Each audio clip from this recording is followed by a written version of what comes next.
Et salut l'assemblée, c'est Gigi. On se retrouve aujourd'hui pour une nouvelle vidéo, une vidéo réaction au nouveau format annoncé par MTG. Il s'agit du format Pionnier. Donc on va regarder ça ensemble. Alors, qu'est-ce que le format Pionnier? Il faut savoir avant toute chose que voilà, Wizard tient à rassurer la situation, car c'est rassurer la population, pardon, car c'est l'arrivée d'un nouveau format dit Eternal, c'est-à-dire un format Eternal, c'est quoi? C'est un format comme le Vintage, le Legacy ou maintenant aussi le Moderne et maintenant aussi à présent Pioneer. C'est un format en fait qui ne rotate pas, c'est-à-dire c'est pas un format comme le standard ou à l'ancienne l'étendue qui évoluait constamment, enfin faisait disparaître des sets de son pool de cartes jouables.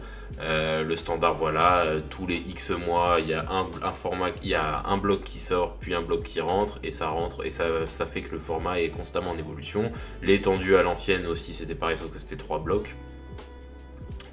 Donc voilà, le nouveau format Pionnier a été annoncé. Alors qu'est-ce que le format Pionnier? C'est un genre de format moderne, ça ressemble beaucoup au moderne. Sauf que donc le fonctionnement est le même, c'est on part d'une date donnée, d'un set donné, jusqu'à tous les prochains qui arriveront maintenant, pour faire un format. Moderne commence avec Miraudin et la 8ème édition. Donc comme le rappelle l'article, ça date quand même d'un certain nombre de temps. Les plus anciennes extensions du moderne datent de 2003 et le format Pionnier va commencer de Return to Ravnica. Alors pour moi c'est comme si c'était hier, Return to Ravnica, je vais pas vous mentir, là quand je regarde l'infographie de Wizard, là j'arrive pas à me dire que tout ça c'est sorti il y a pas si longtemps. C'est assez étonnant. Ce qu'il en est, donc, on a Return to Ravnica jusqu'à Throne of Eldraine et Forward. Donc, qu'est-ce que ça veut dire? Ça veut dire qu'à partir de Return to Ravnica jusqu'à toutes les prochaines nouvelles extensions, ce sera le pool de cartes jouables dans le Pionnier. La banlist actuellement, et ça a fait énormément de bruit, la banlist actuelle, il n'y en a pas. Les seules 5 cartes bannies sont celles présentes à l'écran. Ce sont les 5 Fetch Land. Alors, qu'est-ce qu'on peut dire de ce format? Alors déjà, moi, personnellement, et je pense pour beaucoup de gens de la communauté, c'est quand même inattendu. L'arrivée de ce format Pionnier est assez inattendue. Je suis relativement content de ce format. Je vais vous expliquer mon point de vue dans quelques instants. Il convient quand même de rappeler que dans ces poules de cartes, il y a énormément de cartes qui sont jouables en moderne, enfin qui sont jouées en moderne, pardon, pas jouables, jouables bien évidemment, mais jouées en moderne, il y en a énormément, dont certaines qui sont bannies en format moderne, qui actuellement sont autorisées dans le format Pionnier. Je pense notamment à Deathrite Shaman, je pense à Dig Through Time, je pense à beaucoup de cartes comme ça, qui ont été bannies avec le temps et qui sont comment dire, qui sont autorisés dans ce format. Donc la stratégie de Wizard semble claire. Le but est clairement de laisser évoluer le format par lui-même pour voir vers où il va se diriger pour ensuite faire des options correctives. Bannir telle ou telle carte pour rendre le format correct. Je suis très content de cette arrivée de ce format. Pourquoi? Parce que je pense sincèrement que le gap actuel entre le standard et le moderne, il est juste infranchissable pour un joueur de standard. Un joueur de standard qui s'intéresse, et j'en ai connu, qui veut s'intéresser au moderne et qui veut s'y lancer en se disant ouais, je vais prendre mon deck standard et je vais le peaufiner pour qu'il soit jouable en moderne. Bon, tout joueur moderne qui se respecte sait très bien que c'est impossible. Un mec qui arrive avec avec son deck standard va juste se faire détruire purement et simplement. Ce que ça veut dire donc, c'est que le pionnier a une vocation, je pense, à être le moderne d'aujourd'hui. C'est-à-dire que il faut déjà savoir que le format va vraiment être énormément poussé par Wizard, puisqu'il va faire partie des dates de PTQ. Il va avoir une place dans le circuit compétitif du jeu, ce qui n'était pas le cas par exemple du Brawl et ce qui est de moins en moins le cas du Legacy. Et donc voilà, moi ce que je pense, la volonté de Wizard là-dedans pour moi, elle est clairement de faire disparaître le Legacy. Je m'explique, le Legacy d'un point de vue pool de joueurs est de plus en plus faible. Il y a de moins en moins de gens qui jouent en Legacy, ça se voit sur en tout cas en papier, hein, j'entends. Euh, il y a de moins en moins de gens qui jouent en Legacy parce que voilà, c'est un format qui coûte de plus en plus cher. Les cartes sont de plus en plus rares. C'est très compliqué de se lancer en Legacy aujourd'hui si tu veux pas lâcher. Enfin voilà, un deck Legacy, il faut lâcher entre 2000 et 3000 euros minimum, ce qui représente les decks vraiment les plus chers du moderne, quoi. Je veux dire, la porte d'entrée d'un deck en Legacy, c'est les decks les plus chers en moderne, si tu veux. Et pas tout le monde est prêt à lâcher 3000 balles dans un deck. Donc voilà, moi là, j'ai l'impression que Wizard est en train de délaisser de manière non avouée le format Legacy, qui commence à se rapprocher déjà d'un point de vue de la banlist et d'un point de vue du nombre de joueurs. Se rapproche énormément du vintage. Et il faut savoir aussi une chose, le format moderne actuellement me semble tellement bien ouvert, tellement comme le dit l'article, hein, il précise bien que ça va pas remplacer le format moderne, ils adorent le moderne. C'est simplement une façon de reconnaître que la communauté est grandissante et qu'il y a plusieurs types de joueurs. Et le format moderne, malgré qu'il soit ouvert, il demande un skill cap qui est quand même, une connaissance du méta de la méta qui est quand même très importante. Et ça fait que tous les nouveaux joueurs qui sont arrivés avec Magic Arena, etc., peuvent être bloqués à rester qu'en standard parce que le moderne paraît trop compliqué. Pioneer est un format qu'avec des cartes récentes, qu'avec des cartes qui vraiment que toute cette nouvelle vague de nouveaux joueurs qui sont arrivés ces dernières années connaissent. Et je pense sincèrement que ce format est fait pour deux choses. Donc remplacer le moderne dans le sens où est-ce que c'est pas le format, quand tu veux passer du standard au format d'après, ce sera plus le moderne, ce sera le Pioneer. Et après, si tu veux passer en Pioneer, de Pioneer à moderne, tu peux le faire. C'est cette première vocation-là. Et la deuxième vocation, c'est aussi, donc, comme je l'expliquais, de remplacer le Legacy. Pourquoi ? Je pense sincèrement que Wizards est en train de... Et puis ça se voit aussi, alors je sais plus où j'ai vu cette info, mais les futurs tournois de Pioneer sur MTGO vont se dérouler les mêmes jours que les jours de Legacy. Bon, c'est difficilement plus clair. Qu'est-ce que je m'explique Je pense sincèrement que Wizard cherche à balayer le Legacy sans forcément abandonner le format parce que voilà, il reste des joueurs hardcore qui sont bloqués là-dessus. Enfin, qui sont bloqués, je respecte. Hein. Moi, j'adore le Legacy aussi. C'est juste j'ai pas la thune. Mais voilà, je pense que c'est ça. Le Legacy va tendre à disparaître d'un point de vue papier, je pense. Et on va arriver d'ici, je pense, si le Pioneer fonctionne bien, hein, on va arriver, je pense, d'ici quelques mois / années, à un écosystème Magic qui sera vraiment...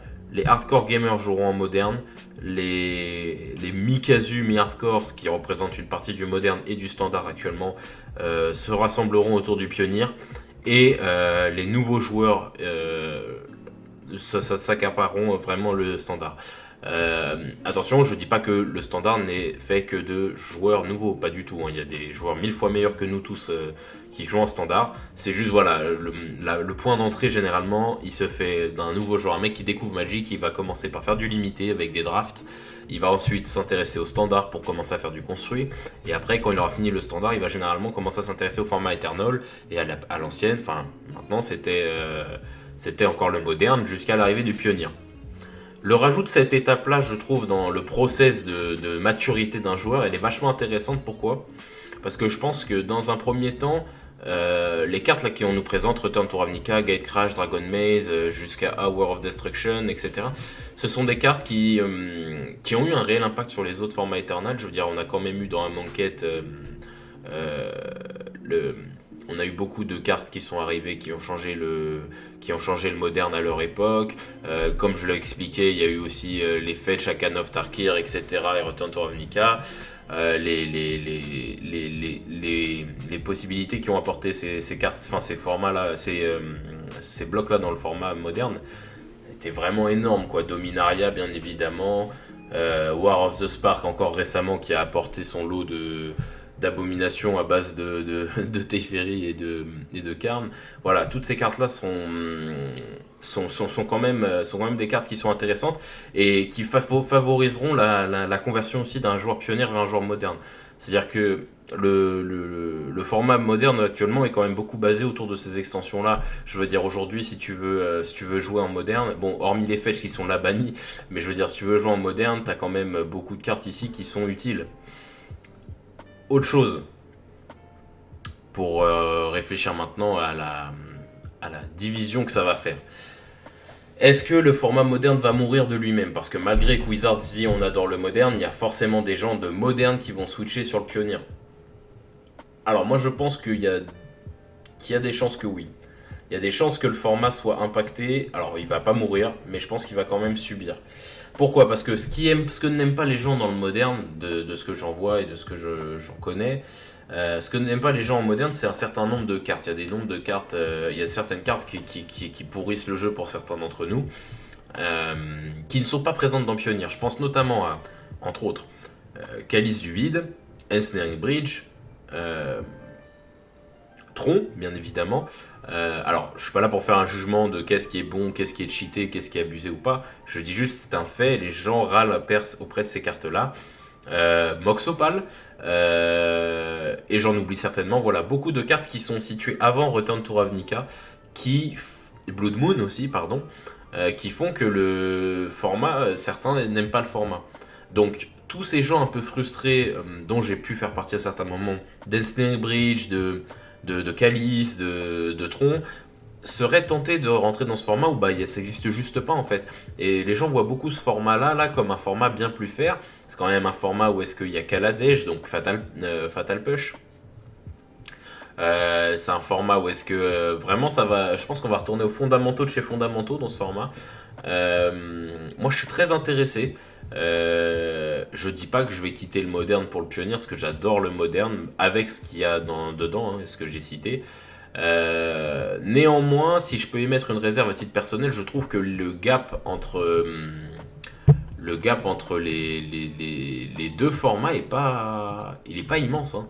En vrai, quand tu reprends les extensions qui ne sont pas prises là-dedans et celles qui sont prises en moderne à la place, c'est pas non plus, je veux dire, il n'y a pas des mille et des cents. Qu'est-ce qu'il y a de plus dans le moderne qu'il n'y a pas dans le Pionnier? Il y a tout le bloc Innistrad premier du nom, tout le bloc Scars of Mirrodin deuxième du nom, le premier Zendikar, Alara, Shadowmoor, Lorwyn. Ah si, quand même, ça fait pas mal. Bon, il y a, on dira, il y a combien? Il y a 1, 2, 3, 4, 5, 6, 7, 8, 9, 10. Il y a 10 blocs de plus. Ah, ça représente quand même. Mais je trouve que, un titre perso, quand dans les 10 blocs on regarde, il y en a certains, il y a 0 carte jouée. Je pense notamment à Lorwyn et Sombreland. Bon, à Lara aussi, il y a très très peu de cartes. Time Spiral, c'est pareil, il y a très très peu de cartes qui sont jouées. Kamigawa, j'en parle même pas. En vrai, quand tu prends le vrai pool de cartes actives qui sont jouées dans le format et qui ne sont pas jouées et qui ne sont pas autorisées en pionnier, il y en a pas beaucoup plus en vrai. Il y en a pas vraiment beaucoup plus. Donc j'ai un petit peu peur de cette superposition presque fictive qu'il puisse y avoir entre les deux. J'ai peur que le moderne en fait à terme disparaisse. Dans le sens où est-ce que les seules cartes qui sont jouées en moderne qui ne sont pas jouées en pionnier, c'est les cartes que les gens n'aiment pas à peu de choses près. Donc vraiment je suis curieux, je suis très curieux de voir l'évolution. Je suis aussi content parce que ça prouve que Wizard est conscient de tout le spectre de joueurs qu'il y a. Je veux dire, c'est pas les mêmes joueurs c'est pas les mêmes joueurs qui jouent en standard que les mêmes joueurs qui jouent en moderne, qui jouent en legacy. J'ai mis aussi une réserve sur le fait que je trouve ça dommage en fait que les joueurs de Legacy soient abandonnés entre guillemets comme ça. J'aurais aimé qu'ils fassent une édition Legacy Masters, enfin Legacy Horizon, en mode on vous fait des cartes qui sont autorisées qu'à partir que avant la 8ème édition, donc qui n'est autorisé qu'en Legacy, qui aurait comporté leur lot de réimpression pour baisser les prix, leur lot de réponses pour ce format qui est laissé à l'abandon. Mais on voit très clairement que la volonté de Wizard n'est clairement pas le sauvetage du format, mais plutôt de le laisser agoniser. Parce que je suis désolé, mais quand tu vois le pool de joueurs de Legacy, c'est tout le monde part en fait, tout le monde part en moderne. Donc il reste vraiment c'est vraiment plus une, plus qu'une communauté, c'est plus, pardon, je vais pas y arriver, c'est plus une communauté de niche, pardon, qu'une communauté vraiment active et grandissante comme le moderne ou le standard et peut-être maintenant le pionnier. En tout cas, voilà, j'espère vraiment. J'attends vos retours là-dessus.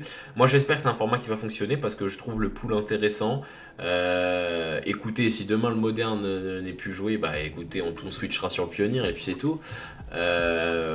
J'aimerais pas parce qu'il y a quand même des spécificités du moderne que j'aime. J'aime bien son côté, j'aime bien le côté très compétitif du moderne. Le pionnier comme ça de prime abord me paraît quand même un peu plus casu. Dans le pool de cartes, j'entends, hein, parce que je peux pas juger un format comme ça. Je parle juste des possibilités et de la puissance des cartes brutes et la force brute des cartes constitue le skill nécessaire pour les contrer et jouer avec. Je pense notamment voilà en Legacy, les joueurs de Legacy sont vraiment, sont vraiment de manière générale en moyenne un peu plus skillé qu'un joueur de standard qui est là depuis longtemps, si vous voulez. Parce que la puissance des cartes n'est pas les mêmes, il y a beaucoup plus de choses à connaître, etc. Maintenant voilà, hein, je me trompe peut-être, ce n'est qu'un avis à chaud, je tourne cette vidéo 2 jours après l'annonce. J'ai vraiment hâte en tout cas d'avoir vos retours là-dessus. Qu'est-ce que vous pensez du format? Qu'est-ce que vous pensez qu'il fallait ban de base avant de laisser faire? Moi je suis très curieux, je vais suivre ça et on va suivre ça de très près. Moi j'ai bientôt fini mes examens, donc je vais bientôt pouvoir reprendre le MTG. En tout cas voilà, j'attends vos retours là-dessus. Pour ce qui est de l'arrivée sur la chaîne, on va très vite revenir sur du papier. On s'excuse un petit peu pour le contenu de ces dernières semaines, mais voilà, comme je vous disais, il y a mes examens, il y a des occupations qui nous prennent énormément de temps à côté, donc on ne pouvait pas trop faire autrement. Mais voilà, en tout cas, j'ai hâte de voir ce que vous pensez du format Pionnier qui va arriver sous peu. Il va y avoir des annonces d'ailleurs là, le 24 octobre concernant ce format. Donc n'hésitez pas à nous faire vos retours là-dessus. Et sur ce, je vous dis à la prochaine. Salut tout le monde!